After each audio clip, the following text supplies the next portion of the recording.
అని భగవంతుని ప్రార్థిస్తున్నాము. ఆ సంఘటన పట్ల మా జిల్లా అధ్యక్షురాలు అదేవిధంగా మా యొక్క ఆ ప్రాంతానికి సంబంధించినటువంటి ఎమ్మెల్సీ అంజిరెడ్డి గారు వెంటనే ఫోన్ చేసినప్పుడు దాని విషయం ఎప్పటికప్పుడు తెలుసుకోవడం జరిగింది. ఆ విషయము కేంద్ర ప్రభుత్వాన్ని దృష్టి తీసుకుపోయిన తర్వాత ప్రధానమంత్రి గారు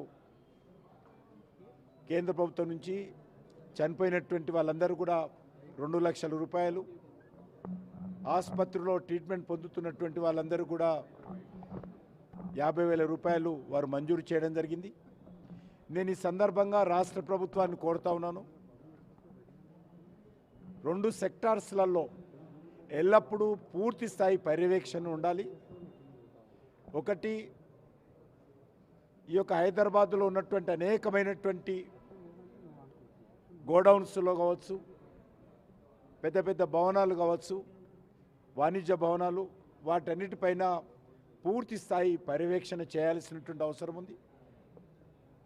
అదేవిధంగా ప్రత్యేకంగా కెమికల్ ఇండస్ట్రీసు, ఫార్మా ఇండస్ట్రీసు, ఎక్కడైతే ప్రమాదం జరిగేటువంటి అవకాశాలు ఉన్నాయో వాటిపైన కూడా పర్యవేక్షణ చేసి ఆయా మేనేజ్మెంట్స్ కానీ అక్కడ పనిచేసేటువంటి కార్మికులకు కానీ ఎప్పటికప్పుడు మరి సలహాలు సూచనలు ఇచ్చి ప్రమాదాలు నివారించే విధంగా, కార్మికుల ప్రాణాలు, ప్రజల ప్రాణాలు కాపాడే విధంగా ప్రభుత్వం చర్యలు తీసుకోవాలి. మనం చూస్తున్నాం, హైదరాబాదులో ఇటీవల చార్మినార్ దగ్గర ఒక భవనము షార్ట్ సర్క్యూట్తో మొత్తం కుటుంబం ఏ రకంగా మరి చనిపోయారో మనం చూసాము. కాబట్టి ఆ రకమైనటువంటి సంఘటనలు జరగకుండా ప్రభుత్వం చర్యలు తీసుకోవాలి.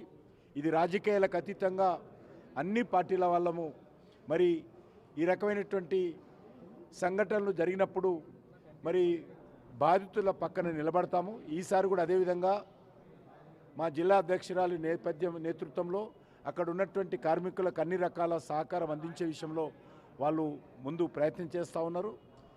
తప్పకుండా ఆసుపత్రిలో ఉన్నటువంటి కార్మికులకు అన్ని రకాలుగా మరి వైద్యపరంగా కానీ ఇతరత్ర కానీ ఆదుకుంటాము.